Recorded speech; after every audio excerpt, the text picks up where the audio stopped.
الحمدللہ رب العالمین والصلاة والسلام علی سید الانبیاء والمرسلین اما بعد فاعوذ باللہ من الشیطان الرجیم بسم اللہ الرحمن الرحیم الصلاة والسلام علیک یا رسول اللہ وعلی آلک واصحابک یا حبیب اللہ الصلاة والسلام علیک یا نبی اللہ وعلی آلک واصحابک یا نور اللہ۔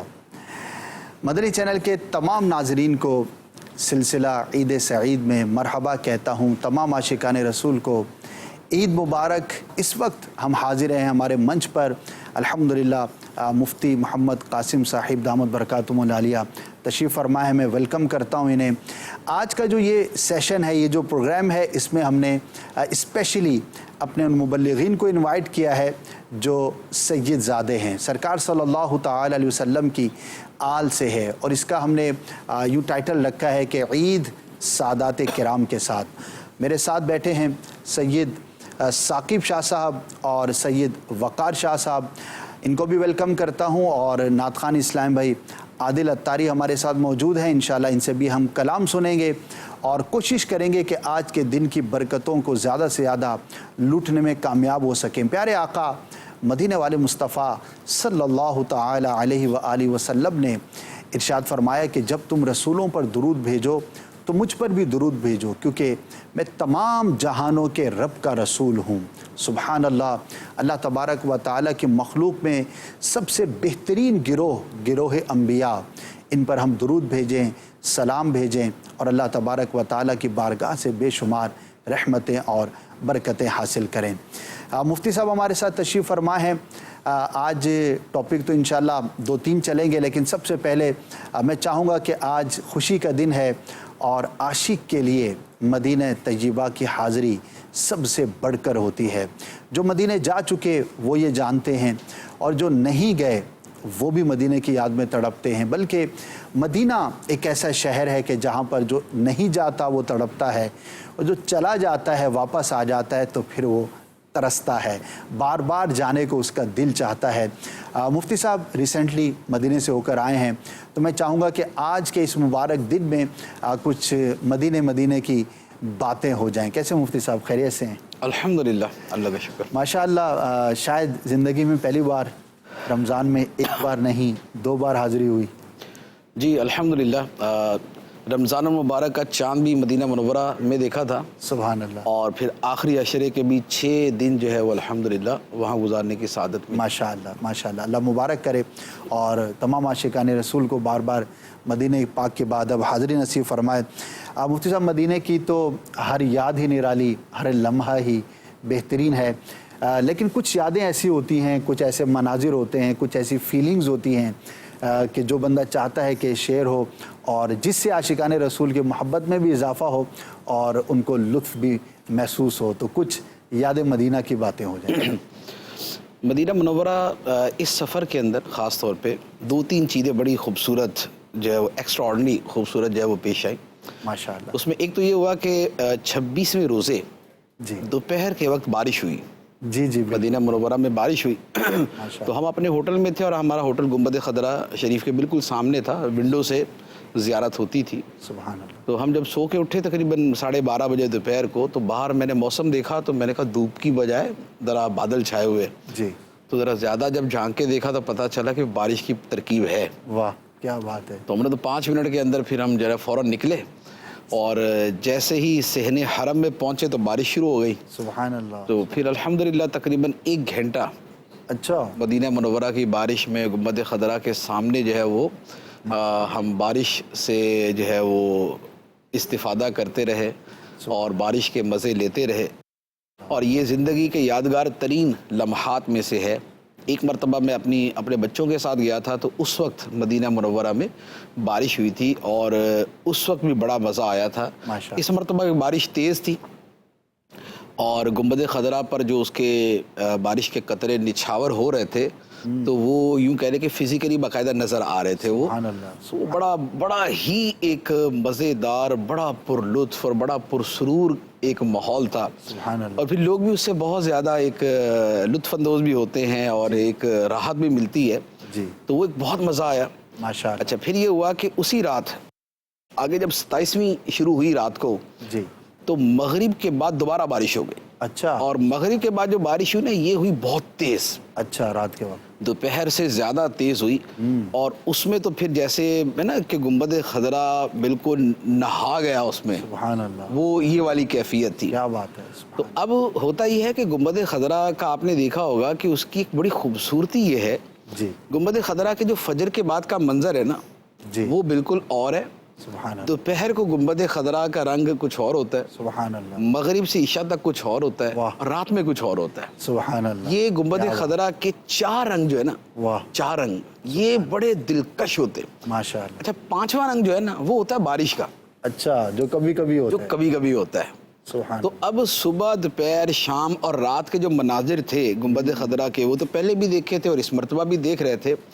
لیکن جو بارش والا منظر دیکھا، اچھا پھر بارش بھی 2 مرتبہ، ایک دن کی بارش ایک رات کی بارش. دونوں کے الگ منظر. تو دن کی بارش میں جو گنبد خضرا دھل کر اور نکھر کر سامنے آتا ہے اس کا مزہ، اور جو رات کی بارش کے اندر گیلا اور بھیگا اور ایک عجیب کشش والا جو ہے نا وہ اس کا منظر کچھ اور تھا. کیا بات ہے. ماشاء تو ایک تو یہ بہت ہی ایک بہت روحانی قسم کا جو ہے نا ایک یہ منظر تھا. ایکسپیرینس ہوا. اور اس میں ہوتا یہی ہے کہ دل تو یہ کر رہا تھا کہ آدمی نا اس کو نقش کر لے، اللہ اکبر. اس کو نقش کر لے. محفوظ کر لے. اور لیکن وہ لازمی بات ہے کہ آنکھوں سے دیکھنا اور تصور میں دیکھنا دونوں میں بڑا فرق ہوتا ہے نا. صحیح. تو ایک تو یہ ہوا.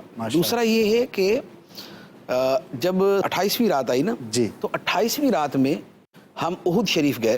اچھا. اور تقریباً رات کا 10 بجے کا ٹائم ہوگا. صحیح. تو اب جیسے تھا نا بارش کے بعد کا جو موسم ہے چینج ہو جاتا ہے. جی. اور وہ ذرا تھوڑا سا ٹھنڈا بھی ہو جاتا ہے اور اس میں جو فضا ہوتی ہے اس کے ذرات مٹی کے اور کم ہو جاتے ہیں. جی. تو ہم احد شریف گئے تو تقریباً وہاں پر اس وقت کوئی 10-12 آدمی ہوں گے بس، اس سے زیادہ نہیں تھے نا. واہ. سیدنا امیر حمزہ رضی اللہ تعالیٰ عنہ کی بارگاہ میں اس وقت جو ہوا چل رہی تھی، واہ کیا بات ہے. اور جو روحانی کیفیت تھی وہاں پر، سبحان آپ یقین کریں کہ اسے واقعتاً لفظوں میں بیان نہیں کیا جا سکتا. اللہ. اللہ. اس وقت ایسا تھا کہ جسے کہا جاتا ہے نا سکینہ نازل ہونا. واہ. سبحان اللہ.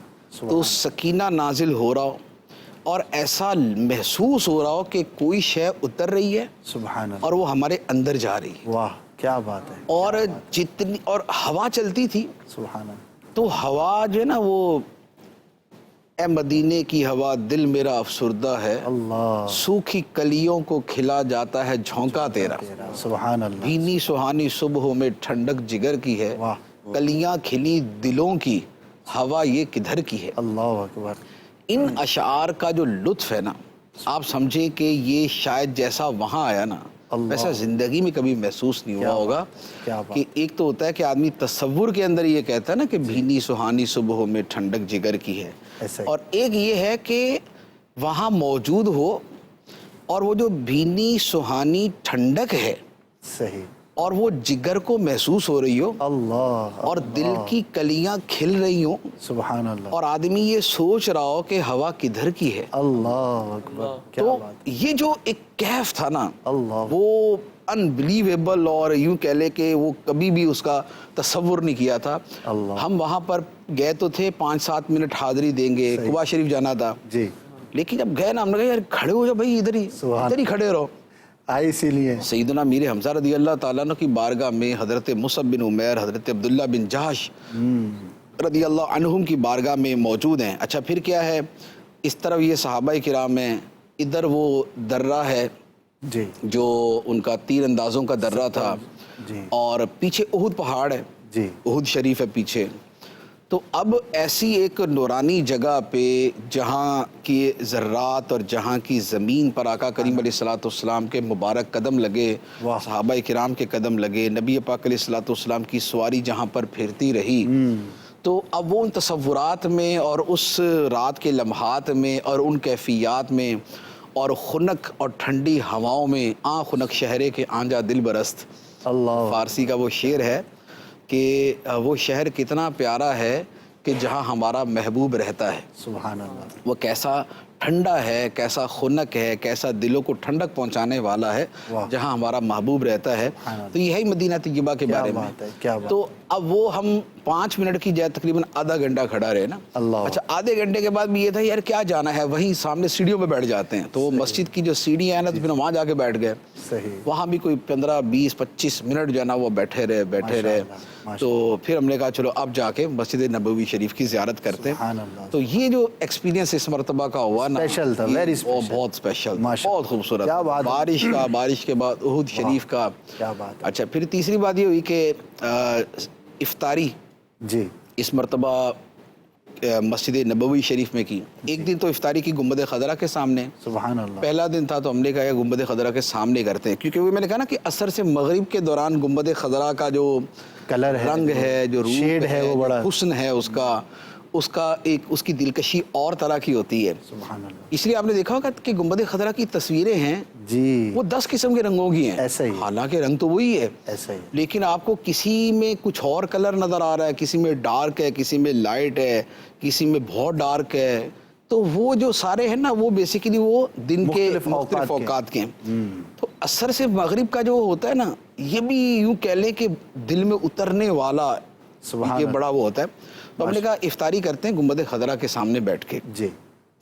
تو لیکن وہ یہ ہے کہ آپ کو پتہ ہے کہ ہمارے مہربان تو ہر جگہ ہی ہوتے ہیں نا ملاقات کرنے والے. جی. تو وہ ایک جگہ بیٹھے تو ایک آیا تو دوسرا آیا تو تیسرا آیا تو چوتھا آیا. کیا کریں, پہلی دفعہ مفتی صاحب مدینے میں نظر آئے. جب 40-50 آدمی جمع ہو گئے تو اب میں نے کہا ابھی تو کھجورے سنبھالو, دوسری شروع ہو جائے گی. صحیح. تو خیر جیسے تیسے وہاں پر بس وہ پھر بڑی مشکل سے وہ ہوا کہ کیونکہ اتنے سارے لوگ جمع ہونا جو ہے نا وہ ٹھیک نہیں ہوتا. وہاں پہ وہ شاگ ادھر ہی اسی ایریا میں رہتے اور وہ اسی طرف رہتے ہیں. اور پھر یہ بھی تھا کہ اپنا ذوق جو ہوتا ہے نا اس وقت وہ لوگوں کے ساتھ نہیں ہوتا. ایسا ہی ہے, بالکل وجہ. یعنی ایک تو افطار میں بھوک کے اندر ویسے بھی تھوڑی سی روحانیت تھوڑی سی شروع ہو جاتی ہے. یعنی بھوکے آدمی کا نماز میں بھی دل زیادہ لگے گا, عبادت میں بھی زیادہ لگے گا. بہت بھوکے گا نہیں, تھوڑے بھوکے گا. تو اسی نے فرمایا کہ جس نے پیڑ بھر کے کھایا اسے وہ عبادت کی لذت سے محروم ہو گیا. ٹھیک ہے نا, یہ بزرگوں نے فرمایا ہے. ایسا ہی. تو اب وہ جو عصر سے مغرب کا وقت ہے تو بھوک قابل برداشت بھوک ہوتی ہے. تو اب اس میں کیا ہے کہ اس وقت ایک ہوتا ہے کہ بھئی ایک تو گنبد خضرا کی زیارت کرتے رہے, درود شریف پڑھتے رہے. سبحان اللہ. لیکن اب اس میں آ کے خاص طور پہ اگر کوئی دستبوسی کرے نا وہ تو اتنا تکلیف دہ ہوتا ہے نا وہاں پر. یعنی کہ وہ بزرگوں نے فرمایا نا کہ بھئی کس جگہ پہ خادم بن کے جانا ہے, کہاں مخدوم بن کے رہنا ہے. دونوں وقتوں کا فرق ہوتا ہے نا, یہ جگہ کا فرق. وہاں جا کے یعنی کہ کوئی ہاتھ چومتا ہے نا تو ایک مخدوم کی حیثیت بن جاتی ہے نا کہ یہ ہماری جو ہے نا وہ خدمت کر رہا ہے ہماری. تو وہ یوں کرے کہ بڑی تکلیف دہ وہ چیز ہوتی ہے. بڑا لوگوں کی خیر لوگوں کے لیے جائز بھی ہے, ان کی اپنی عقیدت محبت ہے. لیکن بہرحال جو ہے نا وہ جب دل جو ہے نا وہ متوجہ ہو گنبد خضرا کی طرف, نبی پاک علیہ الصلوۃ والسلام کی طرف, اور بس یہی ہو کہ دل میں ہو یاد تیری گوشہ تنہائی ہو, پھر تو خلوت میں عجب انجمن آرائی ہو. لیکن مجمع میں بیٹھ کے جو ہے نا وہ گوشہ تنہائی تو نہیں ہو سکتا. تو پھر یہ ہوا کہ ہم نے اگلے دن سے نا گوشہ تنہائی تلاش کیا. اچھا کہ بھائی یہ اس مجمع میں بیٹھ کے تو جو ہے نا یہ گوشہ تنہائی نہیں ہو سکتا. آگے انشاءاللہ پھر اس کو کنٹینیو کرتے ہیں. میں چاہوں گا کہ کچھ اشعار ہو جائیں, نعت خوان اسلام بھائی سے سنیں, پھر انشاءاللہ اگلے دن کی بھی کچھ ماشاءاللہ باتیں سنیں گے. اور یقین کریں کہ مدینے کی باتیں ہمیشہ ہی خوبصورت ہوتی ہیں, اور کوئی تازہ مدینے سے ہو کر آیا ہو تو اس کی زبانی پھر الگ ہی بات ہوتی ہے. اللہ پاک ہم سب کو بھی بار بار حاضری مدینہ نصیب فرمائے. کچھ اشعار عادل بھائی اس نسبت سے ہو جائیں. صلی الحبیب صلی اللہ تعالی علی محمد. جب گنبد خضرا پہ وہ پہلی نظر گئی,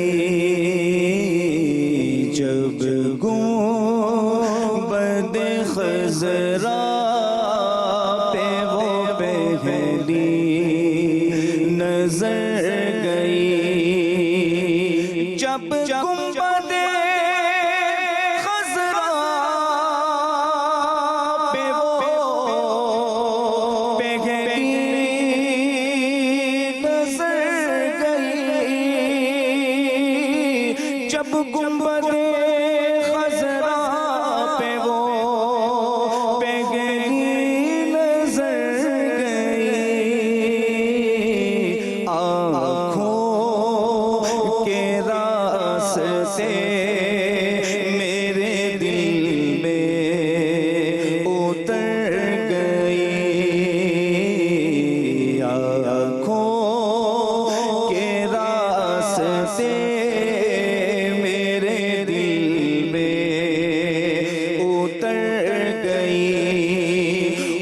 برسی تھی اس قدر کے نغصا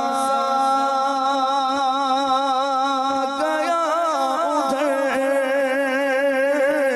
برسی تھی اس قدر کے نغصا گیا ادھر، وہ بارش کرم میرے داماد کو بھر گئی، وہ بارش کرم میرے داماد کو بھر گئی، آنکھوں کے راستے میرے دل میں اتر گئی، اور طیبہ سے لوٹنا کسی عاشق سے پوچھئے، طیبہ سے لوٹنا کسی عاشق سے پوچھئے، ایسا ہے جیسے روح بدن سے گزر گئی، ایسا ہے جیسے روح بدن سے گزر گئی، ایسا ہے جیسے روح بدن سے گزر گئی، جب گنبد خضرا پہ وہ پہلی نظر گئی، اور دل بھی گئے شاد شاد، طبیعت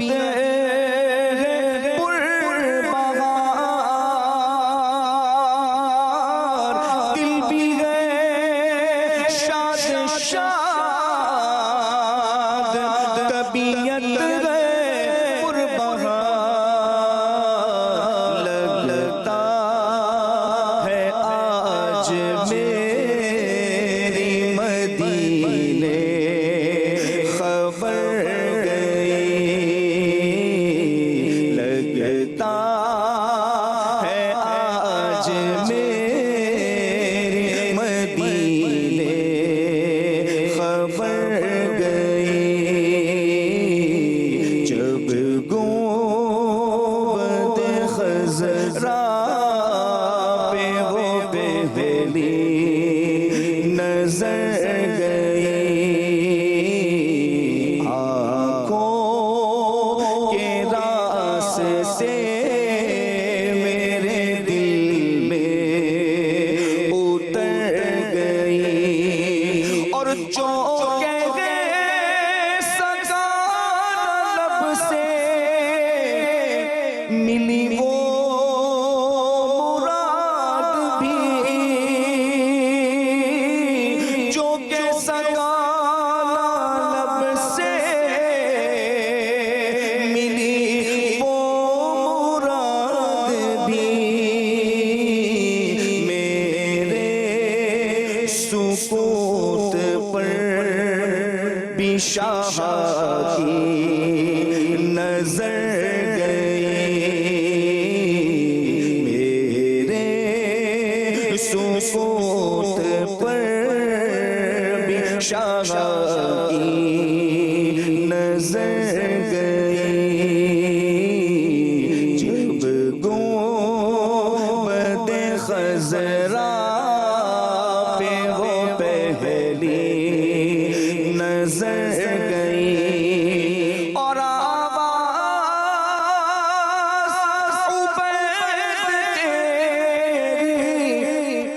بفیضان نعت ہی آواز عبید تیری بفیضان نعت ہی سینوں میں عاشقان نبی کے اتر گئے سینوں میں عاشقان نبی کے اتر گئے جب گنبد خضرا پہ وہ پہلی نظر گئی آنکھوں کے راستے میرے دل میں اتر گئی آنکھوں کے راستے میرے دل میں اتر گئی سبحان اللہ سبحان اللہ ماشاء اللہ. مفتی صاحب آپ سے انشاءاللہ بھی میں کچھ مدنی پھول یہ چاہوں گا کہ یہ جو کیفیات ہیں، یہ جو فیلنگز ہیں، یہ جو ایکسپیرینسز ہیں، اس کو بڑھانے کے لیے یا حاصل کرنے کے لیے کیا ایسی چیزیں ہیں کہ ہمیں یہ اختیار کرنی چاہیے؟ انشاءاللہ آپ سے اس پہ مدنی پھول حاصل کریں گے. اب میں چاہوں گا کہ ثاقب شاہ صاحب اور وقار شاہ صاحب اگر آپ کی بھی حاضری ہوئی ہے تو کوئی ایک واقعہ جو یادگار ہو، ایسا ہو کہ جو آپ چاہتے ہوں کہ ہاں آج میں شیئر کروں، یاد آ رہا ہے، تو وہ واقعہ اگر بیان ہو. آپ دعا کریں گے تو انشاءاللہ حاضری ہو جائے. اچھا، اللہ اکبر، کیا بات ہے جی. اللہ تعالیٰ آپ کو بار بار حاضری عطا فرمائے جی. الحمدللہ میری حاضری ہوئی تھی ماشاء اللہ. اور ایک تو وہ منظر کبھی نہیں بھولوں گا کہ جب آخری لمحات تھے جی اور حضور کے روزے پر، چونکہ والدہ صاحبہ ساتھ تھیں، جی جی والدہ صاحبہ کے ساتھ جب حاضری دی اور میں اپنی والدہ کی تڑپ جو دیکھ رہا تھا وہاں پر، اللہ اکبر، کہ کس کیفیت میں والدہ صاحبہ وہاں سے رخصت ہو رہی تھیں. اور واقعتاً ابھی جس طرح ماشاء اللہ مفتی صاحب بیان فرما رہے تھے کہ وہ گنبد خضرا کا جو منظر ہے، کہ ہماری تقریباً صبح کے ٹائم پہ ہی دن کے وقت ہی ہماری روانگی تھی. صحیح. وہ صبح کا منظر تھا کہ جب ہم نے آخری حاضری الوداعی حاضری ہم نے وہاں پر دی تھی. حقیقت حال تو یہی ہے کہ وہ منظر جو گنبد خضرا کا تھا وہ آنکھوں سے نہیں جاتا. اللہ اکبر. دل کرتا ہے یہی کہ دعا ہے بار کہ جو ہے وہ نظر آتا ہے. یہی ہے کہ جب بندہ ایک مرتبہ جاتا ہے تو پھر ترستا ہے بار بار جانے کے لیے. ماشاءاللہ. اللہ پاک سب عاشقان بالکل، اللہ پاک بار بار حاضریاں عطا فرمائے. مفتی صاحب، یہ کیفیات سب کی ہوں ضروری نہیں، چاہتا تو ہر کوئی ہے، لیکن جس کے دل میں محبت ہے یقیناً جب یہ باتیں سنتے ہیں، اعلیٰ حضرت کے اشعار سنتے ہیں، علماء کرام کی باتیں سنتے ہیں، تو دل تو چاہتا ہے کہ یہ کیفیات اور یہ سرور رہیں. تو اس کے لیے کیا کچھ ایسا کیا بھی جا سکتا ہے کہ جو جانے والے ہیں، ہو سکتا ہے مدینہ پاک میں ہمارا سلسلہ بھی دیکھا جا رہا ہو، تو کیا کیا جائے؟ اس کا طریقہ تو خیر علماء نے بیان فرمایا ہے. اس سے پہلے مجھے ایک اور واقعہ یاد آ گیا مدینہ منورہ کا. میں یکم رمضان المبارک کو بھی مدینہ منورہ میں تھا، تو فجر کی نماز پڑھ کے جب میں نکلا نا مسجد نبی شریف سے، جی، تو گنبد خضرا کا جو سب سے روح پرور منظر ہوتا ہے نا، وہ فجر کے بعد کا ہوتا ہے. اچھا، سبحان اللہ. یعنی اس میں جب سورج نکل رہا ہوتا ہے اور اس کی شعائیں دیتی کم ہے لیتی زیادہ ہیں گنبد خضرا سے، تو وہ جو منظر ہوتا ہے نا وہ بہت بہت پیارا ہوتا ہے. واہ.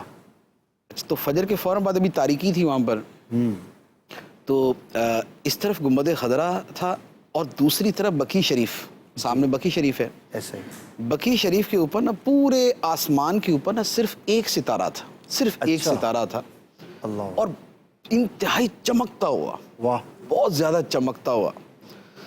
تو وہ وہاں جب میں نکلا، میں دونوں کو دیکھ رہا تھا، میرا دل تو کیا کہ میں اس کو کیچ کروں، یعنی کہ اس کو ویڈیو بناؤں اس کی، لیکن وہ خواتین وغیرہ بھی تھی تو اس لیے میں نے نہیں کیا. اور دوسرا یہ کہ وہاں پر ذرا تھوڑا سا کرنے میں احتیاطی کرنی ہوتی. جی.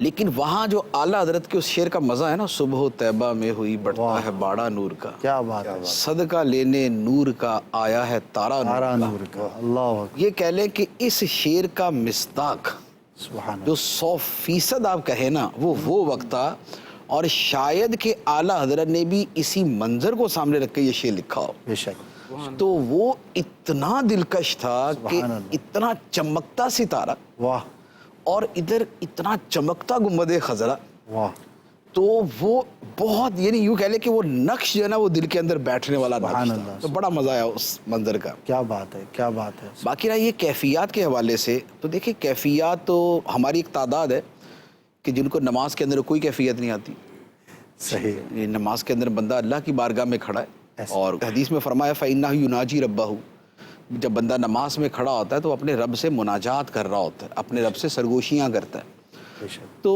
نماز کے اندر لوگوں کو کیفیت نہیں ملتی، لیکن کیفیت والوں کو نماز میں بھی ملتی ہے، واہ، بے شک، نماز کے اندر بھی ان کے لیے صلاۃ معراج المومن ہوتی ہے کہ نماز مومن کی معراج ہے، اور نماز کے اندر جتنی ان کو عروج ملتا ہے، روحانی ترقی ملتی ہے، روحانی انوار نظر آتے ہیں، اس کا مقابلہ کوئی نہیں۔ بے شک، تو بات یہ ہے کہ جو طریقہ کار کیفیات کے حصول کا یہاں نماز میں ہے نا، اسی سے ملتا جلتا طریقہ کار وہاں مدینہ منورہ میں ہے۔ صحیح، صحیح، اس کے دو اصول ہیں، جی، پہلا اصول ہے اسے کہتے ہیں نفی خواتر، اچھا، وہ نفی خواتر، خواتر کا مطلب ہے دل میں آنے والے خیالات، صحیح، نفی کا مطلب ہے کہ ان کو ختم کر دیا جائے، تو دل میں جو غیر کے خیالات ہیں انہیں ختم کر دیں تو یوں سمجھ لیں کہ آدھا راستہ آپ نے طے کر لیا، ماشاء اللہ، ذوق کا آدھا راستہ طے کر لیا جب آپ نے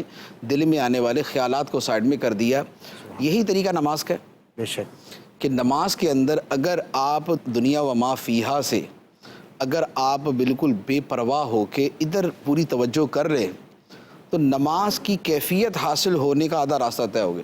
بے شک، یہی معاملہ وہاں ہوتا ہے کہ اگر تو وہاں جا کے دل و دماغ کے اندر یا تو اپنا وطن گھوم رہا ہے، یا اپنا کاروبار گھوم رہا ہے، یا اپنے بیوی بچے گھوم رہے ہیں، یا خود مدینہ منورہ ہی کے مارکیٹیں اور بازار اور شاپنگ گھوم رہی ہے، جی، تو پھر آپ کو وہ لطف اور وہ سرور نہیں آ سکتا، صحیح، کیونکہ دل میں ایک وقت میں ایک کیفیت ہو سکتی، بے شک، یا بازار کی کیفیت ہوگی یا مزار کی کیفیت ہوگی، تو بازار ہے تو مزار نہیں ہے، مزار ہے تو بازار نہیں، واہ، بہت خوب، تو لہذا پہلی بات تو یہ ہے کہ اپنے دل کے جو خیالات ہیں نا ان کو ختم کیا جائے، سبحان اللہ، اور اسی لیے سنہری جالیوں پہ حاضری کا علماء نے جو طریقہ لکھا ہے نا، جی، اعلیٰ حضرت علیہ رحمٰ نے انوار البشارہ میں اور صدر الشریعہ علیہ رحمٰ نے بہار شریعت میں، اس کے علاوہ بھی علماء نے وہ یہ فرمایا کہ جب مواجہ شریف کے سامنے جانے لگے تو اس وقت اپنے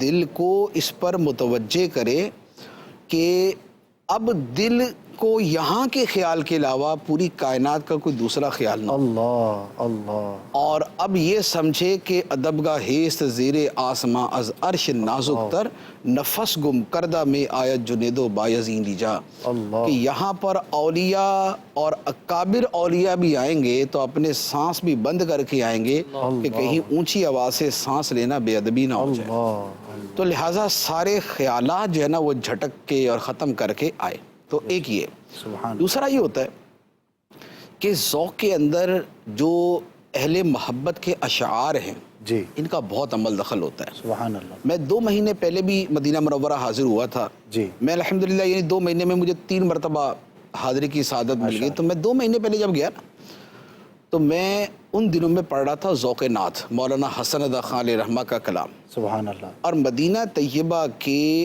فضائل محبت پر جو سب سے زیادہ اشعار ہیں وہ مولانا حسن رضا خان علیہ رحمہ کے، سبحان اللہ، یعنی ابھی امیر اہل سنت کے ہیں، سبحان امیر اہل سنت کے اس موضوع پر زیادہ ہے، جی، لیکن یوں کہہ لے کہ امیر اہل سنت سے پہلے کے جو شاعر ہیں جی، ان کی نعتوں میں مدینے کا تذکرہ اور سرکار مدینہ صلی اللہ علیہ وسلم کا تذکرہ، تو اس کا ایک ریشو، ایک بیلنس بنتا ہے۔ سبحان اللہ، مولانا حسن رضا خان علیہ رحمہ کے جو اشعار ہیں نا ان میں مدینے کا تذکرہ بہت ہے، بہت خوب، عجب رنگ پر ہے بہار مدینہ کے سب جنتیں ہیں نثار مدینہ، کیا بات ہے، اور سیر گلشن کون دیکھے دشت طیبہ چھوڑ کر سوئے جنت کون جائے در تمہارا چھوڑ کر.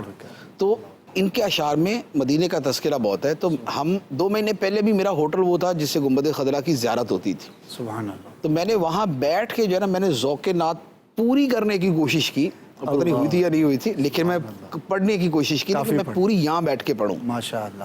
تو اشعار جو ہے وہ آپ کے دل کو جہاں لے کے جاتے ہیں. سبحان اللہ. اشعار بالکل پروں کی طرح ہوتے ہیں کہ جو دل کے پرندوں کو پرواز کر کے جو نا بڑی تیزی کے ساتھ لے کے جاتے ہیں. سبحان اللہ. تو یہ جو اشعار ہیں نا ان کا بڑا بہت زیادہ جو ہے نا وہ ذوق بننے میں عمل دخل ہوتا ہے. اسی طرح اعلیٰ حضرت کے جو اشعار ہیں, جی اعلیٰ حضرت کے وہ اشعار کے جو خاص طور پہ ایک تو اس موقع کے اعتبار سے, جی جیسے حاجیو آؤ شہنشاہ کا روضہ دیکھو, کعبہ تو دیکھ چکے اب کعبے کا کعبہ دیکھو, چلنے سے پہلے ہے پھر اٹھا ولولہ یاد مغیلان عرب, پھر کھچا دامن دل سوئے بیابان عرب. تو اب چلنے سے پہلے جو ہے نا جب دل میں جانے کی طلب اور تڑپ ہوتی ہے تو یہ اشعار پڑھیں, اور جب چل پڑے اور سفر شروع ہو جائے تو پھر وہی بینی سہانی صبحوں میں ٹھنڈک جگر کی ہے, کلیاں کھلی دلوں کی ہوا یہ کدھر کی ہے, شکر خدا کہ آج گھڑی اس سفر کی ہے جس پر نثار جان فلاح و ظفر کی ہے. تو ایک یہ پڑھتے. اچھا اسی طرح جب اگر مکے سے مدینے جاتے ہیں تو پھر حاجیو آؤ شہنشاہ کا روضہ دیکھو, کعبہ تو دیکھ چکے اب کعبے کا کعبہ دیکھو. یہ اشعار پڑھتے ہوئے جب مدینہ منورہ جب وہاں گنبد خضرا کے سامنے یا سنہری جالیوں کے سامنے ہوں, جو ندا اور خطاب والے اشعار ہیں, واہ کیا جود و کرم ہے شہ بطحہ تیرا, اللہ نہیں سنتا ہی نہیں مانگنے والا تیرا, آسماں خاں زمیں خاں زمانہ مہماں, صاحب خانہ لقب کس کا ہے آقا تیرا, میں تو مالک ہی کہوں گا کہ ہو مالک کے حبیب, یعنی محبوب و محب میں نہیں میرا تیرا, دھار بہتے ہیں عطا کے وہ ہے قطرہ تیرا, تارے کھلتے ہیں سخا کے وہ ہے ذرہ تیرا, تیری سرکار میں لاتا ہے رضا اس کو شفیع, جو میرا غوث ہے اور لاڈلا بیٹا تیرا. سبحان اللہ. تو اب یہ جو خطاب والے اشعار ہیں اس میں چونکہ بات ہے نبی پاک علیہ الصلوۃ والسلام سے ہو رہی ہے, صحیح, ان سے خطاب نبی پاک علیہ الصلوۃ والسلام سے ہے, تو اس میں لطف جو ہے نا وہ بہت بڑھ جاتا ہے. ماشاء اللہ. ایک پہلے خیالات ختم ہو گئے اور اب ان خیالات کا جو محور و مرکز اور قبلہ و کعبہ ہے وہ نبی پاک صلی اللہ علیہ وسلم کی ذات مبارک بن گئی. اب آپ وہاں بیٹھ کے یہ اشعار پڑھے کہ سرور کہوں کہ مالک و مولا کہوں تجھے, باغ خلیل کا گل زیبا کہوں تجھے, اللہ رے تیرے جسم منور کی تابشیں, اے جانے جام اے جانے تجلا کہوں تجھے. تو یہ اشعار ندائیہ اور خطاب والے تخاطب والے اشعار جو ہیں, جب آپ یہ پڑھتے ہیں نا تو اس وقت آپ کا ذوق جو ہے وہ بہت بلندی پہ چلا جاتا ہے. ماشاءاللہ. تو یہ اشعار اور پھر نبی پاک علیہ الصلوۃ والسلام کا تصور. اچھا پھر ایک اور اس میں ایک اور بہت اہم چیز یہ ہوتی ہے کہ آپ جو عاشق ہیں آپ ان کے واقعات سوچیں اور ان کی حاضری کا سوچیں. جیسے میں حاضر ہوا نا تو میرے ساتھ جو اسلامی بھائی تھے, میں نے یار آپ غور کریں, میں نے ان سے کہا میں نے غور کریں کہ یہاں پر جب سرکار غوث پاک رضی اللہ تعالیٰ عنہ آتے ہوں گے, اللہ اکبر, تو اس وقت کیا یعنی کہ منظر ہوگا, اور سرکار غوث پاک کی کیسی سرکار علیہ الصلوۃ والسلام سے ملاقات ہوتی ہوگی, یا امام اعظم رضی اللہ تعالیٰ عنہ حاضر ہوتے تھے تو ان کی حاضری کس ذوق سے ہوتی تھی, کس کیف سے ہوتی تھی, یا اسی جو ہے مقدس خطے پہ سرزمین پہ جب امام مالک رضی اللہ تعالیٰ عنہ درس حدیث دیا کرتے تھے اور حدیث سے پہلے غسل کرتے اور خوشبو لگاتے, خوشبو سلگاتے, تخت بچھاتے, نیا لباس پہنتے اور پھر حدیث پڑھتے. اور اسی طرح کئی اولیاء کرام کا جو ہے نا اس طرح بھی واقعہ ہے کہ وہ حدیث مبارک یوں پڑھاتے تھے کہ نظر جو ہے وہ نبی پاک علیہ الصلوۃ والسلام کی تربت اطہار پہ ہوتی تھی. اللہ اکبر. تابعین میں سے, تابعین سے ایسے بزرگ تھے کہ ان کی نظر وہاں ہوتی تھی اور وہ حدیث پڑھایا کرتے تھے. حضرت ثابت بنانی اور حضرت ایوب سختیانی رضی اللہ تعالیٰ عنہ. تو حضرت ایوب سختیانی رضی اللہ تعالیٰ عنہ جو ہے یہ حضرت انس بن مالک رضی اللہ تعالیٰ عنہ کے شاگرد ہیں. سبحان اللہ. اور ان کا معاملہ یہ تھا کہ یہ وہاں سے جو ہے نا وہ ہٹتے ہی نہیں تھے مسجد نبوی شریف سے, اور یہ حدیث پڑھاتے تھے روتے ہی تھے، اللہ، کیونکہ یہ وہیں بیٹھ کے پڑھاتے تھے۔ کیا بات ہے۔ اسی طرح اور کتنے ہی بزرگوں کے واقعات ہیں، تو اگر آپ کے ذہن میں آپ نے واقعات وہ پڑھے ہوئے، صحیح، جیسے وہ امیر علیہ سنت کی کتاب بھی ہے نا، عاشقان رسول کی حکایات، جی بالکل، ایسے رفیق الحرمین کے آخر میں بھی کچھ واقعات، وہی والے واقعات وہاں پر ہیں، وہ علیحدہ کتاب کی صورت میں بھی ہیں اور وہاں پر بھی ہیں، صحیح، تو وہ واقعات اگر پڑھے ہو۔ اچھا، اسی طرح اکثر میرے ذہن میں کیا ہوتا ہے، جی، اعلیٰ حضرت کی حاضری مدینہ، اللہ اکبر، کیا بات ہے، ٹھیک ہے، اعلیٰ حضرت کی حاضری مدینہ، وہ سوئے لالا زار پھرتے ہیں، تیرے دن اے بہار پھرتے ہیں، اس گلی کا گدا ہوں میں جس میں مانگتے تاجدار پھرتے ہیں، اللہ، کوئی کیوں پوچھے تیری بات رضا، تجھ سے شیدا ہزار پھرتے ہیں۔ واہ، اچھا، اسی طرح جو مولانا جامی رحمۃ اللہ علیہ کے اشعار ہیں، کیا بات ہے، میں نے ایکسپیرینس یہ کیا ہے کہ مولانا جامی کے اشعار میں جو پاور ہے نا، انرجی ہے، وہ کوئی ڈیفرنٹ قسم کی ہے۔ تنم فرسودہ جا پاراز ہجرا، یہ تو کمال ہے، یہ کلام ہو اور وہاں ہو، اور وہاں پڑھا جائے، اور پھر وہ جو ہے نا، وہ نازک بدنیرا بدنیرا بدنیرا،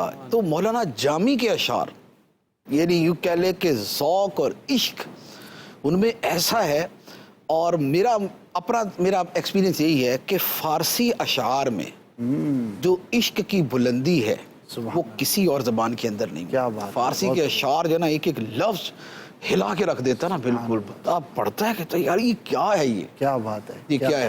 چسوئے من گزر آری، منے مسکین ناداری، فدائے نقش نالینت کنم جا یا رسول اللہ، یا رسول اللہ، اگر کبھی آپ کا گزر مجھ مسکین اور نادار کی طرف بھی ہو جائے تو میں آپ کے نالے پاک کے نقش کے اوپر اپنی جان ہی قربان کر۔ اللہ اکبر، کیا بات ہے، کیا بات ہے، کیا تو سگترا کاش کے جامی نام بودے، کاش کے آپ کے کتے کا نام جامی ہوتا، اللہ، اور آپ اسے پکارنے کے لیے آپ کی زبان پہ بار بار آتا جامی جامی جامی، ہائے ہائے، تو کاش کہ آپ کے کتے کا نام جامی ہوتا اور اس ذریعے سے میرا نام آپ کی زبان پہ آتا۔ کیا بات ہے، کیا شان ہے، تو یوں جو ہے نا، وہ اس طرح کے نسیم جانب بطحا گزر کن، ز احوال محمد را خبر کن۔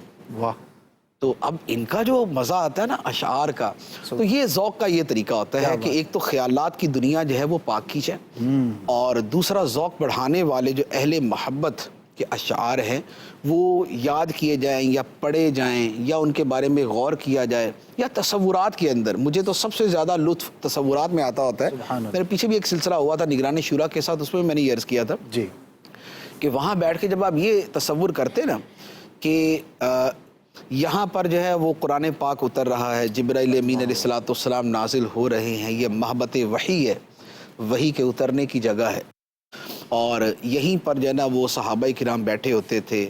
یہ جتنے محبت اور تعظیم کے واقعات ہیں، یہ صحابہ کرام کا جو ہے وہ ٹوٹ پڑنا اور جانیں قربان کرنے کے لیے تیار ہونا، اور نمازوں کے اندر ان کا نماز سے زیادہ سرکار صلی اللہ علیہ وسلم کے چہرہ مبارک کو دیکھنا، سبحان اللہ، اور صحابہ کرام کی نمازوں میں یہ یعنی کہ ایک شان جو خوبی ان کو نصیب ہوئی وہ کسی دوسرے کو نہیں ہو سکتی، ایسا ہی، کہ وہ اتحیات کے اندر جب پڑھتے تھے السلام علیکم ایھا النبی ورحمۃ اللہ وبرکاتہ، سبحان اللہ، جب صحابہ کرام پڑھتے تھے، ہم تو یہاں بیٹھ کے پڑھتے نا، تو ہمیں کہا، امام غزالی رحمۃ اللہ علیہ نے فرمایا کہ وَأَحْضِرْ فِي قَلْبِكَ النَّبِيَّ صلی اللہ علیہ وسلم وَقُلْ السلام علیکم ایھا النبی، کہ جب ان الفاظ پہ پہنچو اتحیات کے اندر تو اپنے دل کے اندر نبی پاک علیہ الصلوۃ والسلام کو حاضر جانو، واہ، اور پھر کہو کہ یا نبی سلام علیکہ، واہ، جو وہاں پڑھنے کا ہے السلام علیکم ایھا النبی۔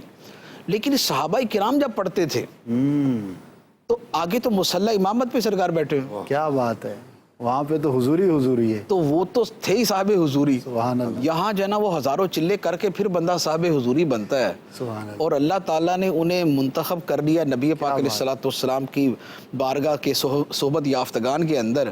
اس لیے حدیث میں فرمایا نا کہ اللہ تعالیٰ نے نبی پاک علیہ الصلوۃ والسلام کے لیے بہترین اصحاب چنے، سبحان اللہ، تو یہ صحابہ کرام بہترین اصحاب چنے۔ بے شک، تو اب وہ جو اتحیات پڑھتے تھے اور وہ جو پڑھتے تھے السلام علیکم ایھا النبی ورحمۃ اللہ وبرکاتہ، ان کا دل و دماغ کیسے سرکار کی طرف جاتا ہوگا کہ ہم تو یہ پڑھ رہے ہیں نا کہ السلام علیکم، تو ہم تو انہی مصلی امامت پہ بیٹھی ہستی کے اوپر ہی سلام پڑھ رہے ہیں۔ پھر اس کے بعد جب درود و سلام پڑھتے اللہم صلی علی محمد وعلی آل محمد، تو جو بھی پڑھ رہے ہیں سرکار علیہ الصلوۃ والسلام سامنے، کیا بات ہے، تو یوں جو ہے وہ یہ جو کیفیت ہوتی ہے نا، یہ ذرا سوچنا جی، کہ یہ جگہ کیسی ہے، جی، اور اس جگہ کا تقدس اور مقام اور عظمت کیسی ہے کہ مقام ابراہیم پہ تو چند دن حضرت ابراہیم علیہ السلام کھڑے ہوئے تھے نا تعمیر کعبہ کے لیے، چند دن میں تعمیر ہوا ہوگا، لیکن اس کی شان یہ بنی کہ وَاتَّخِذُوا مِن مَقَامِ إِبْرَاهِيمَ مُصَلَّى، سبحان اللہ، کہ مقام ابراہیم کو نماز کی جگہ بنا لو،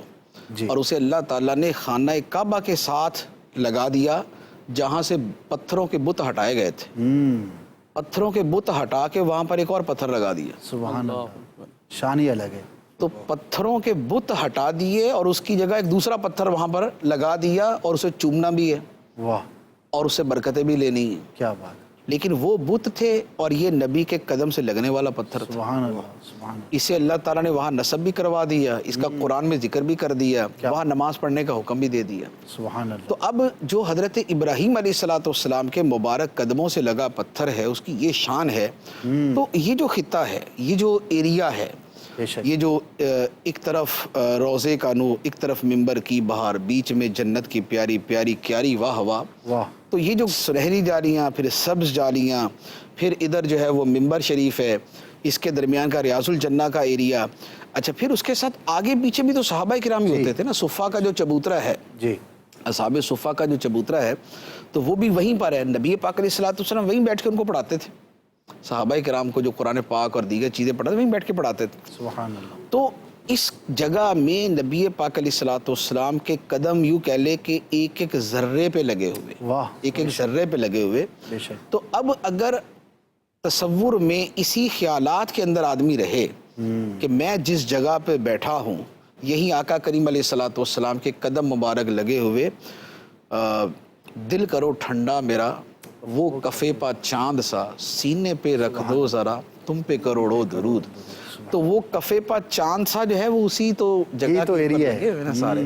کیا تو یوں جتنا آدمی اپنے آپ کو عشق و محبت میں اب گم کرتا ہے، جی، اس کا لطف اور اس کا جو مزہ ہے وہ اتنا بڑھ جاتا ہے۔ ماشاء اللہ، ماشاء اللہ، بہت خوب مفتی صاحب، دل تو چاہتا ہے کہ مدینے کی باتیں ہوتی ہی چلی جائیں، کیا نہیں ہے مدینے میں، اور یہ ساری جو بھی کیفیات ہیں، سرور ہیں، یہ اشعار کا یاد کرنا، مفہوم کو ذہن میں رکھنا، تاریخ مدینہ کو ذہن میں رکھنا، یہ ساری چیزیں اگر آپ حاصل کرنا چاہتے ہیں تو ایسے ہی عشاق کی صحبت ہمیں اختیار پر کرنی پڑے گی۔ ایک بہت بنیادی سی بات ہے، اور جو مفتی صاحب نے فرمایا ان سب چیزوں کے حصول کا ایک بہترین ذریعہ ہو سکتی ہیں۔ اللہ پاک سے دعا کرتے ہیں کہ اللہ پاک ہمیں بار بار حاضری مدینہ نصیب فرمائے اور با ادب نصیب فرمائے، وہاں جا کر بھی ایسے کاموں میں مصروف ہونا کہ جو ادب کے مطابق نہ ہوں تو وہ بہت بڑی بد نصیبی ہے۔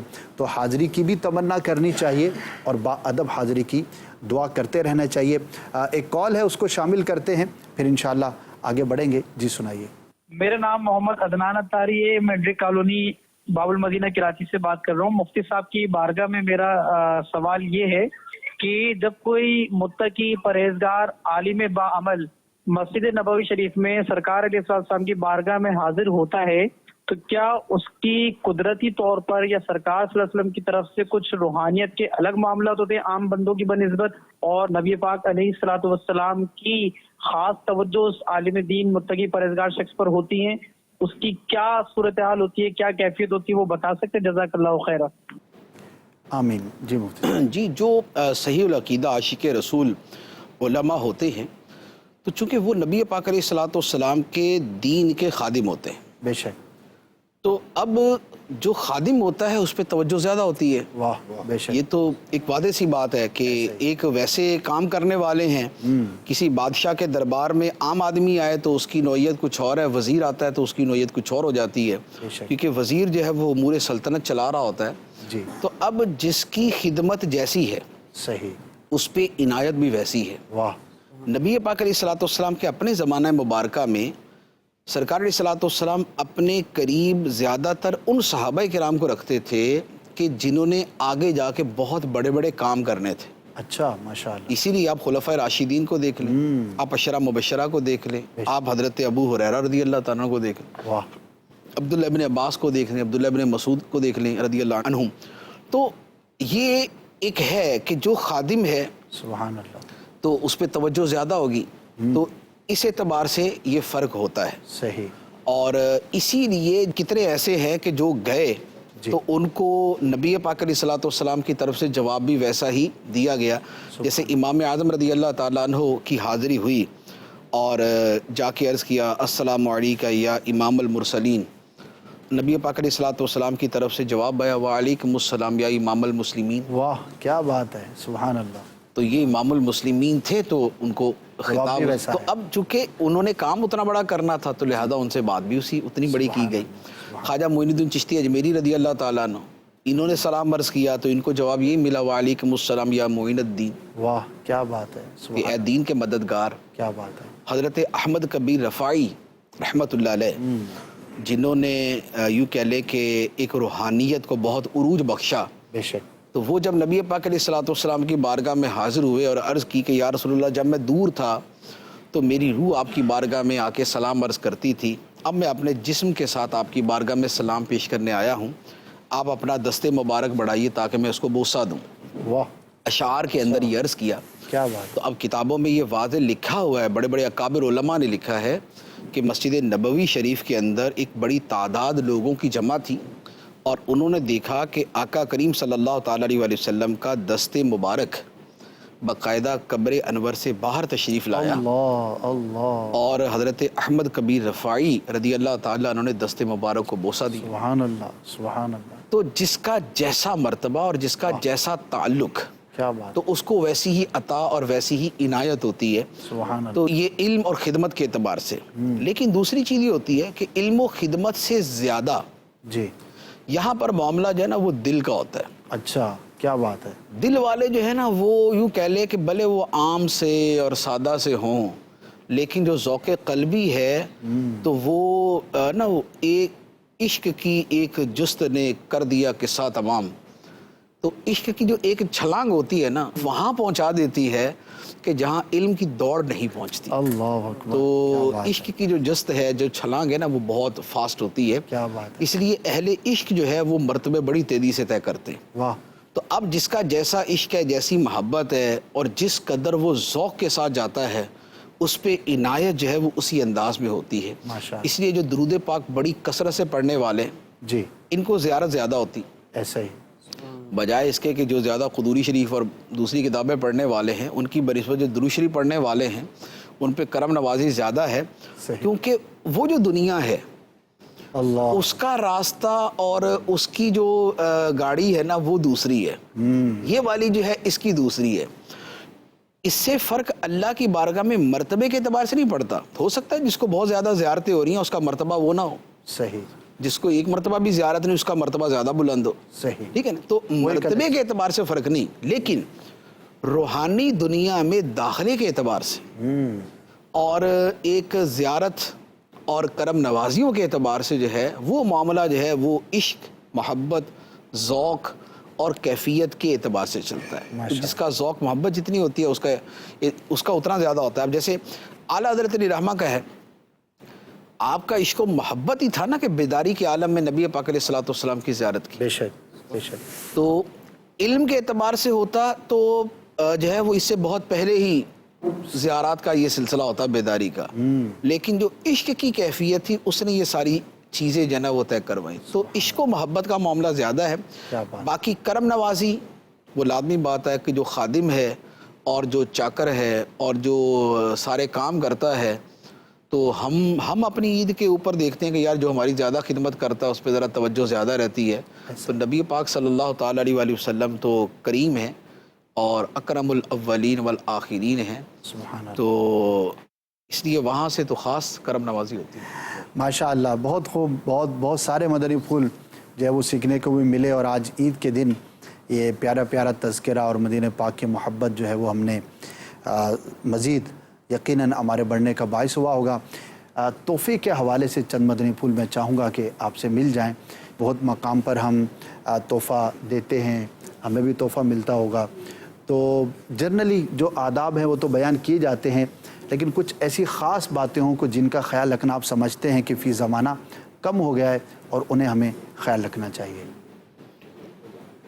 ایک بڑی بات تو یہ ہے کہ چادر دیکھ کے پاؤں پھیلانے چاہیے. اچھا. تو تحفہ دینے کے اندر بھی یہ دیکھ لیا جائے کہ بعد میں خود نہ مانگنا پڑے. اچھا اور یہ قرآن پاک کی آیت مبارکہ ہے کہ دینے کے اندر اعتدال اختیار کرو. اچھا واہ بہت خوب. اذا انفقوا لم یسرفوا ولم یقتروا وکان بین ذلک قواما. کہ صحیح جب وہ اللہ کی راہ میں بھی خرچ کرتے ہیں نہ تو حد سے بڑھ جاتے ہیں نہ بہت کنجوسی کرتے بلکہ اس کے درمیان میں رہتے ہیں. صحیح تو لہٰذا دینے کے اندر اعتدال ہونا چاہیے. صحیح. دے کر بعد میں دل میں بد دعائیں بھی دے رہا ہو ساتھ, اچھا اوپر سے تحفہ دیا اندر سے بد دعا دی, تو یہ والا معاملہ نہیں ہونا چاہیے. صحیح. تو لہٰذا اپنے آپ کو رکھے اسی میں جو اس کی اصل حیثیت ہے اسی صحیح. کے مطابق. ماشاء اللہ. اور دوسرا یہ ہے کہ تحفہ دینے میں یہ خیال کرے کہ وہ چیز تحفے میں نہ دے کہ جس کا فائدہ کم نقصان زیادہ ہے. اچھا جیسے 10 بندے آ کے مٹھائی دے جاتے ہیں, صحیح. اب سب نے مٹھائی دے دی نا تو بچے کھا کھا کے پیٹ تو خراب کر لیں گے ایسے ہی. اور کچھ نہیں ہوگا. یا ہر آدمی آنے والا جو ہے نا وہ یہ فرنچ فرائز اور چپس اور اس ٹائپ کی چیزیں لے آئے. صحیح. تو اس کی بجائے ذرا تھوڑی سی ورائٹی اگر ہو جائے تو وہ زیادہ اچھی بہتر رہتی ہے.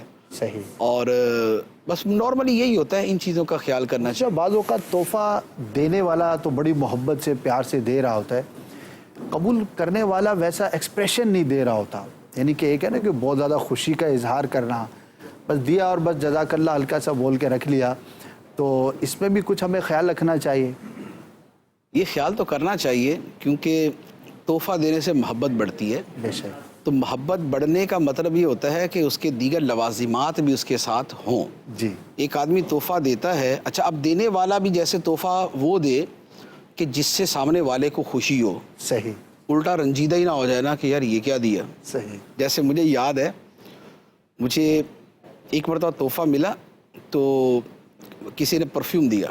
اچھا پرفیوم دیا, میں خیر گھر لے گیا. گھر جا کے جب میں نے دیکھا نا تو میرا خیال ہے کچھ 4-5 سال سے استعمال شدہ تھا وہ, کیونکہ اس کے اوپر جو نام لکھے ہوئے تھے نا وہ بھی مٹ گئے تھے کہ یہ کمپنی کون سی ہے جس کا یہ پرفیوم ہے. یا اللہ. تو اب یوں کر کے تحفہ دینا جو ہے نا وہ ایک پھر مناسب نہیں ہے. اچھا اسی طرح مجھے ایک اسلامیہ نے تحفہ دیا, وہ پرفیوم ہی تھا, وہ بھی اچھا پرفیوم تھا یا عطر تھا. تو میرے گھر آ کے کھلا, اس میں عطر ہی نہیں تھا. اچھا خالی بوتل تھی. یا اللہ. اس کے گھر میں جو کافی ساری رکھی ہوئی تھی اچھا ان میں سے اس نے ایک اٹھا کے مجھے دے دی. صحیح. تو ایک اٹھا کے وہ دی کہ جو اس نے استعمال کر کے ختم کی ہوئی تھی. تو بلکہ اس مہینے میں جس مہینے میں وہ تحفہ ملا مجھے 2 پرفیوم ایسے ملے کہ دونوں ہی خالی. یا اللہ امیزنگ. تو میں نے بعد میں ان سے کہا, میں نے کہا یار نا دینے کے آداب میں سے ایک یہ بھی ہے کہ پہلے نا اس کو چھڑک کے دیکھ لیں کہ آتا بھی ہے اس میں سے کچھ. صحیح ہے. تو ایک تو یہ ہے کہ دیتے ہوئے تھوڑا سا دیکھ کے دیا جائے. صحیح. ہر بندے کو ہر شے کا تحفہ ہر آدمی نہیں دے سکتا. ایسا ہی. اگر کسی کا پیر یا کسی کا استاد یا کسی کا کوئی معظم دینی وہ ہلکی چیز بھی دے دے گا نا تو وہ نسبت کی وجہ سے عظیم ہو جائے گا. بے شک. ٹھیک ہے. لیکن اگر ہلکا آدمی بھی ہلکی چیز دے دے گا جو کہ ورت نہیں رکھتی اور بندہ اس سے زیادہ کی ورت رکھتا ہے, صحیح, تو وہاں پر خوشی کا اظہار کرنا بڑا مشکل سے نا گدگدی کر کے ہی بندہ اپنے آپ کو مسکروا سکتا ہے کہ بھائی مسکرائے آدمی, یا کوئی تصور میں کچھ اور ہی سوچ کے مسکراتا رہے تو مسکرا سکتا ہے, ورنہ تو بڑا مشکل ہے. تحفہ سبب نہیں بن سکتا. لیکن یہ ہے کہ ویسے یہ ہے کہ تحفے کو حقیر نہیں سمجھنا چاہیے. یہ تو ہے دینے والے کے اعتبار سے کہ وہ بہتر دے, لیکن جو لینے والا ہے وہ حقیر نہ سمجھے, اور اس کو یہی ہے کہ وہ تحفے کا اکرام کرے کہ تحفہ ایک نعمت ہے اور دینے والے نے بہرحال اسے دیا ہے, اسے لیا نہیں ہے. صحیح, اس کو دیا ہی ہے, اسے لیا نہیں ہے. تو لہذا یہ جو ہے اس کے اوپر خوشی کا اظہار کرے. ہاں اس میں جھوٹ نہ بولے. جیسے نا بہت خوشی ہوئی تو حالانکہ وہ صرف خوشی ہوئی تھی, بہت خوشی والا اس میں چکر نہیں تھا. تو یوں کہ جو بیان کرنا ہے, جو بولنا ہے, وہ حقیقت پر مبنی ہونا چاہیے. تو ایک یہ. اچھا پھر دوسرا یہ ہے کہ اس کے بعد اس کی پھر غیبت وغیرہ نہیں کرنی چاہیے. لو جی یہ دے کے گیا, نہ ہی دیتا تو نہ ہی دیتا تو, یا اور القاب جو اس کو دینے ہوتے ہیں وہ والے, تو یہ نہیں ہونا چاہیے. یہ نہیں کسی کا تحفہ کسی اور کو دینا اور اس کو پتہ بھی لگ جائے, یہ تو نوعیت کے اوپر ہے. اب ہوتا یہ ہے کہ مثال کے طور پہ مجھے اگر جو ہے نا وہ 5 سوٹ آ گئے, صحیح, اب 5 سوٹ مجھے آ گئے, 5 تو میں تھوڑی پہنوں گا, میں اپنے 5 سلوا کے بیٹھا ہوا ہوں. ہر ایک کی خواہش ہوگی نا, میں نے دیا تو مفتی صاحب زیب تن فرمائے. زیب تن تو اب یہی ہو سکتا ہے کہ میں کندھے کے اوپر رکھ کے پھرتا رہوں. اب گھر والے میں پہن لوں گا, دوسرے والے کندھے پہ رکھ لوں گا, تو اس کو پتہ چل جائے گا کہ بھائی میں نے یہ اعزاز دیا ہے. تو ممکنہ حد تک کہ وہ آدمی پہنے گا نا. جب پہلے اس کے 20 سوٹ ہیں, اس کے اوپر کہاں سے اس کو پہن کے پھرے گا؟ گلے میں چادر پہن سکتا ہے. تو پھر یہی ہے کہ دے دیے, آگے ہی کسی کو دینا ہوگا, لیکن ہر تحفہ ہی آگے دے دیا جائے یا دیتے ہوئے تھوڑا سا خیال کیا جائے. آپ نے مثال کے طور پہ اپنی طرف سے بڑا مہنگا ایک تحفہ مجھے دیا نا, مجھے گھڑی دیا آپ نے یا یہ پرفیوم وغیرہ دیا, میں آپ کے سامنے اٹھا کے دوسرے کو پکڑا دوں, صحیح, تو اگرچہ شرعاً تو جائز ہی ہے. آپ نے جب مجھے دیا, میں مالک, صحیح, میں مالک تو میری مرضی, میں اس کو خود استعمال کو نہیں ہے کسی کے, لیکن اس کے سامنے کسی اور کو دے دینا یہ بہرحال ایک دھچکا لگے گا اس سے. اچھا دوسری بات یہ ہے, اور اگر میں اس کو دوں جو بندہ ہی سے ناپسند ہے, اللہ اکبر, تو یہ تو الٹا انسلٹ کرنے والی بات ہو جائے گی. تو یوں نہیں ہونا چاہیے. صحیح, یا یہ نہ ہو کہ گھوم پھر کے دوبارہ اسی کے پاس چلا جائے, صحیح, اس نے اس کو دیا, اس نے اس کو دیا, واپس کے اندر وہ کہہ رہا یار لگ رہا ہے کہ میں نہیں دیا تھا. تو یہ والی بات نہیں ہونی تو چاہیے. موقع محل کی جو ہے وہ لحاظ رکھنا چاہیے ان سب چیزوں کا. اب انشاءاللہ مزید ہمارے مبلغین جوائن کریں گے. عادل میں چاہوں گا کہ چند نعت کے اشعار ہو جائیں, پھر انشاءاللہ مزید آگے موضوع کو بڑھائیں گے. کیا کروں کہ یاد آتی ہے سنہری جالیاں, کیا کروں کہ یاد آتی ہے سنہری جالیاں, کیا کروں کہ یاد آتی ہے سنہری جالیاں, کیا کروں کہ یاد آتی ہے سنہری جالیاں, دل میں ایک ہلچل مچاتی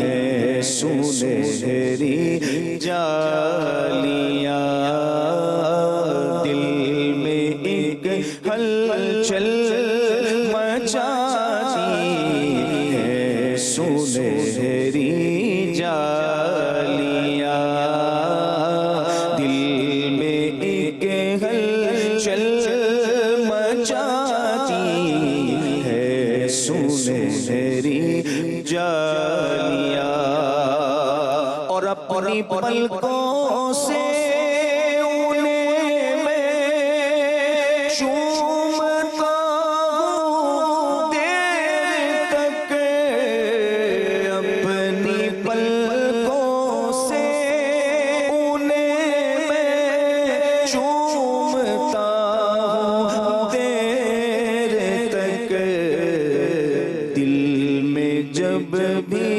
جگمگاتی ہے سنہری جالیاں, دل میں جب بھی جگمگاتی ہے سنہری جالیاں, اور جو یہاں پہنچا وہ آقا کی شفاعت پا گیا, جو یہاں پہنچا وہ آقا کی شفاعت پا گیا, راہ جنت کی دکھاتی ہے سنہری جالیاں, راہ جنت کی دکھاتی ہے سنہری جالیاں, کیا کروں کہ یاد آتی ہے سنہری جالیاں. ماشاءاللہ ماشاءاللہ, اللہ تبارک و تعالی ہمیں بار بار حاضر مدینہ کی سعادت عطا فرمائے. اور آج ہمارا منچ جو ہے وہ سید زادوں کی برکتوں سے مالا مال ہے.